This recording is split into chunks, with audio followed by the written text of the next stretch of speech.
Hello, hi everyone. Welcome to all of the new subscribers. I just wanted to come on and share with you the way I do my budget. I know it is 6 days into the year, and I'm hoping that you've all gotten started and you were able to complete at least your proposed budget for the year. Um, I wanted to share with you how I do mine. You don't have to do it that way because I get very detailed. I am just analytical like that. So I thought I'll come on and show you how I do mine. So here we go.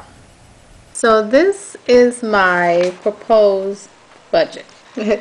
And then I have my expenses, and as you can see, these are all my home expenses.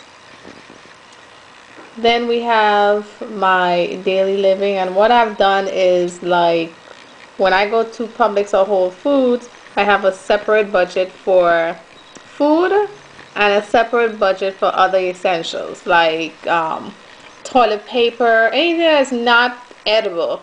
So any personal feminine products, toilet paper, paper towels, stuff like that will come out of that budget. Then we have dry cleaning, dining out. If I go here, again, I have my ATM and other bank withdrawals separate. I don't have a budget for that, but I put a row in, so if I was to utilize cash, I would input it there. But I'm not budgeting for it because I don't want to have to use cash. And it goes on and on. I do have I get very detailed.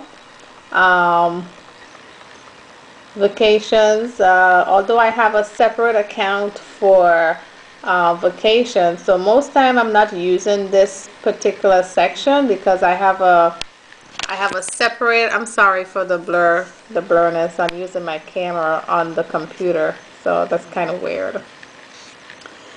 So yeah, there are times that I hardly use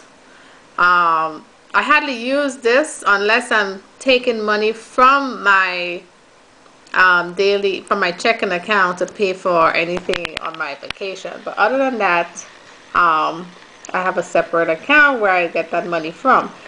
And if I buy any hair stuff or beauty supply stuff, I'll take it from there. I did not give myself a budget for that for a couple months because I have enough crap. So, and then I have a vacation account, my emergency account, Angie account. My spending allowance, I put it at a separate account in Bank of America, so that way I have a separate debit card for that account. And so yeah, if I'm sending money to Trinidad, I have it here. And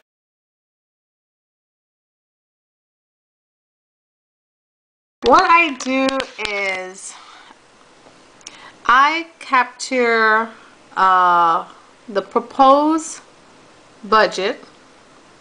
Of course, I have my headings here on the side. I have the proposed budget, and then I have what I actually spend, and then this column is if I ended up over or short for the month.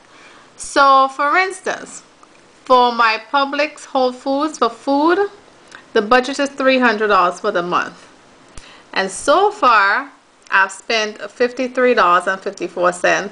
So this is what I got left for the month. I'm doing good on that. Let's look at another one here. Dining out for the month, my budget is $50. Well, somebody's been eating because I'm already at 54, so I am negative. So that means I can't dine out for the rest of the month. If I do, then the money needs to come from somewhere else. Either I need to not buy so much food and use money from there if I'm going to stick to this budget. Other essentials, $50. I already spent $42. And what else? Gas. The budget is $100 a month, and I already spent $34.85, so I got $65.15 left. and I do that for the entire month. I know this is a bit might sound a bit tedious to a lot of you. For me, this is practical. It puts it in your face. You see exactly what's going on throughout the month, so you're not spending and spending and don't realize, well, I wonder how much I spend. So I do this every weekend. I did it earlier this month, so I can show you guys. I can give you a sample of what I do in case you want to do it this way. And then when February comes, I'm going to create a new tab called February. I'm going to put the propose and do this the same way. And ultimately, the goal is to end up in the black, or at least have, you know, a surplus on the actual side over the propose. If for some reason, like for instance, let's say I go out dining again and I spend more, then I know, like in February or March, I need to make up this deficit. Otherwise, you know, I'm going to get in trouble. So yeah, so I thought I'd just share this with you guys if you're good with Excel and you want to do it this way. And then what I do is, like, as I spend money in a particular column, like let's say with the groceries, as you can see up here in the form, I just keep adding. So I spend $10.05, then I spend $30.87, then I spend $12.62, and that's what I do. I keep adding to that as I go, so it adds up. And then at the bottom, well, I'm not going to show you, but at the bottom it shows me exactly how much I have left in my checking account. So yeah, so what do you guys think about that? So hopefully some of you like that method and will implement it, but it works great for me. I have a snapshot exactly, I see exactly. I do have another tab with a running total of my actual spendage for the year. So I do have those two tabs that you guys have. I do have an actual tab and a proposed tab. But this January tab that I'm using, I use it throughout the month, and then once I reconcile at the end of January, I just copy that to the actual so that I have a running total for the year. So at the end of the year, I can look back and see, well, how much did I spend in food, or how much did I spend in gas, you know, something like that. Was that a little too complicated? Yeah, I'm sorry. That's the anal in me. I get very analytical and very detailed when it comes to that stuff, and that must be all the banking background that I have to see line by line. You know, everything has to be very specific. So I'm really hoping that helps someone to get a better idea of how they can really budget and stay within a budget.